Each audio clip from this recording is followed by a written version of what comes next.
Bismillahirrahmanirrahim.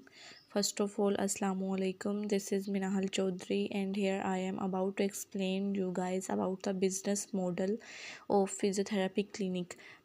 सो physiotherapy clinic मैंने start करना है, तो मेरी पार्टनरशिप जो होगी वो डॉक्टर्स के साथ होगी, हेल्थ इंश्योरेंस फर्म्स के साथ होगी, मेडिकल इक्विपमेंट सप्लायर्स जो हैं उनके साथ होगी, जिम्स और स्पोर्ट क्लब्स के साथ होगी। डॉक्टर्स के साथ पार्टनरशिप करना बहुत ज़रूरी होता है रेफरल नेटवर्क के लिए। उसके अलावा इंश्योरेंस कंपनीज़ के साथ हमारा पार्टनरशिप करना बहुत ज़रूरी है because of payments and medical equipment suppliers जो हैं उनके साथ तो बहुत ज़्यादा इम्पोर्टेंट है पार्टनरशिप होना, बिकॉज़ उन्होंने ही हमें इक्विपमेंट टेंस हो गई, अल्ट्रासाउंड हो गए, इस तरह की मज़ीद जितनी भी हमारे पास इक्विपमेंट्स होती हैं वो सब उनका सप्लायर्स का होना बहुत ज़रूरी है। उसके अलावा जिम्स और स्पोर्ट क्लब्स के साथ पार्टनरशिप का बहुत ज़्यादा बेनिफिट होता है एक फिजियोथेरेपिस्ट को, बिकॉज़ स्पोर्ट क्लब के साथ अगर हमारी पार्टनरशिप होती है तो स्पोर्ट क्लब में किसी भी किस्म की कोई भी इंजरी होगी, एथलीट्स की जो इंजरीज़ वगैरह होती हैं तो वो उनको हमारे पास रेफ़र करेंगे। सेकेंडली हमारे पास आ जाता है की एक्टिविटीज़ मतलब मेरे क्लिनिक में कौन कौन सी एक्टिविटीज़ होंगी। सबसे पहले तो पेशेंट के असेसमेंट, उसका treatment plan, more over manual therapy sessions होंगे, जैसे कि मोबिलाइजेशन हो गया, मसाज थेरेपी हो गया।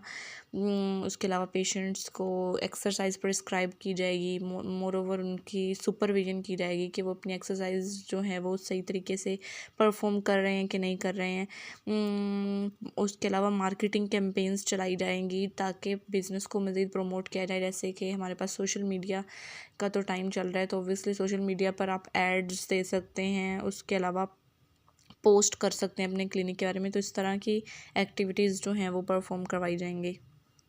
उसके बाद आ जाते हैं की रिसोर्सेज कि मुझे अपने क्लिनिक में क्या क्या चीज़ें जो हैं वो रिक्वायर्ड हैं। मेन तो ऑब्वियसली हमारे पास फिज़ियोथेरापिस्ट, लाइसेंस्ड फिज़ियोथेरापिस्ट होने चाहिए। उसके अलावा स्टाफ होना चाहिए कुछ जो कि सपोर्ट के लिए इक्विपमेंट्स वगैरह को मैनेज करने के लिए, मेंटेन करने के लिए, या रिसेप्शन के लिए। उसके अलावा हमारे पास थेरेपी इक्विपमेंट्स रिक्वायर्ड हैं, जैसे टेंस है, लेज़र है, हाइड्रोथेरेपी के लिए जो भी सब चाहिए होता है वो सब। उसके अलावा क्लिनिक प्रेमिसेस जैसे ट्रीटमेंट रूम्स हो गए, रिसेप्शन हो गया, ये सब जो हैं ये हमारे पास रिसोर्सेज में आ जाएगा। मोर ओवर रिसोर्सेज में we also require EMR software for patients record and billing. उसके बाद आ जाता है value proposition, that why should patients choose my clinic for their physiotherapy services. So basically obviously इसमें सबसे पहले तो यही आएगा कि पेशेंट को पर्सनलाइज्ड केयर मिलेगी, fast recovery and pain relief का प्रूफ दिया जाएगा क्योंकि हमारी क्लिनिक में एडवांस्ड मोडेलिटीज़ होंगी। उसके अलावा लोकेशन बहुत कन्वीनियंट है ताकि और अपॉइंटमेंट स्लॉट्स जो हैं वो बहुत ज़्यादा फ्लेक्सिबल होंगे कि पेशेंट इजीली परसू कर सकता है हमारे क्लिनिक में सर्विसेज को। उसके अलावा हमारे पास होम विज़िट का ऑप्शन भी होगा उन पेशेंट्स के लिए जो कि इमोबाइल होंगे। फिर मज़ीद हमारे पास आ जाता है कस्टमर रिलेशनशिप्स कि कस्टमर के साथ मैं किस तरह कनेक्ट करूँगी। तो सबसे पहले तो ये कि कस्टमर्स के लिए इनिशियली उनको फ्री असेसमेंट और फ्री कंसल्टेशन प्रोवाइड की जाएगी मेरे क्लिनिक में। उसके बाद व्हाट्सएप पर रिमाइंडर्स जो हैं वो दिए जाएंगे पेशेंट को। उसके अलावा हम एक्सरसाइज की वीडियोस जो हैं वो पेशेंट को इजी अंडरस्टैंडिंग के लिए दिखाई जाएंगी।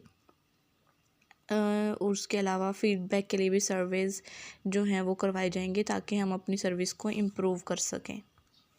एंड फिर मोस्ट इम्पोर्टेंट आ जाता है हमारे पास पॉइंट चैनल्स कि एक तो हमारे पास ऑब्वियसली पार्टनरशिप हुई हुई है तो डॉक्टर्स, लोकल डॉक्टर्स वगैरह होंगे, उनके थ्रू तो पेशेंट हमारे पास आएगा, जिम्स वगैरह के थ्रू तो पेशेंट हमारी तरफ आ सकते हैं।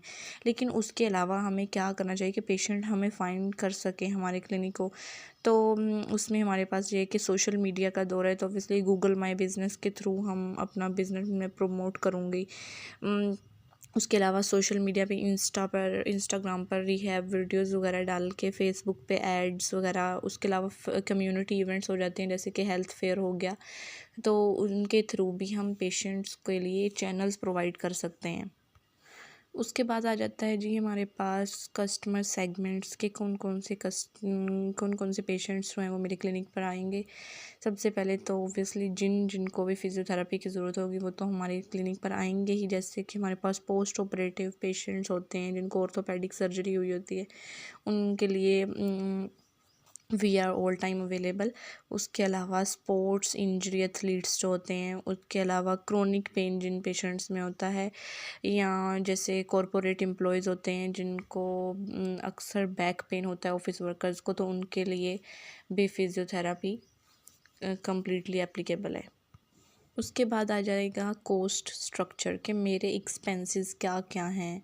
क्योंकि मैंने फ़िज़ियोथेरेपी क्लिनिक स्टार्ट किया है तो मेरे क्लिनिक में मेरे एक्सपेंसेस आएंगे। ऑब्वियसली क्लिनिक का रेंट आ जाएगा, यूटिलिटीज़ आ जाएंगी, जो मेरा स्टाफ होगा उसको जो सैलरीज देनी है वो आ जाएगा एक्सपेंसेस में। उसके अलावा इक्विपमेंट को परचेज़ करना होगा, उसको मेंटेन कैसे रखना है उसके लिए भी हमारे एक्सपेंसेस आएंगे।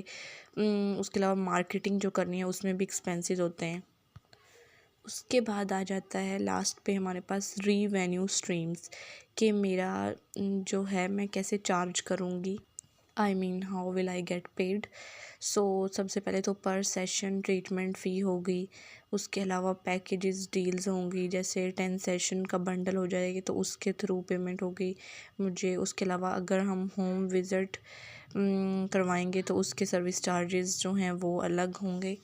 तो ये सब हमारे पास आ जाता है हमारे पास बिजनेस कैनवस मॉडल में एक फिज़ियोथेरेपी क्लिनिक के लिए। So thank you so much.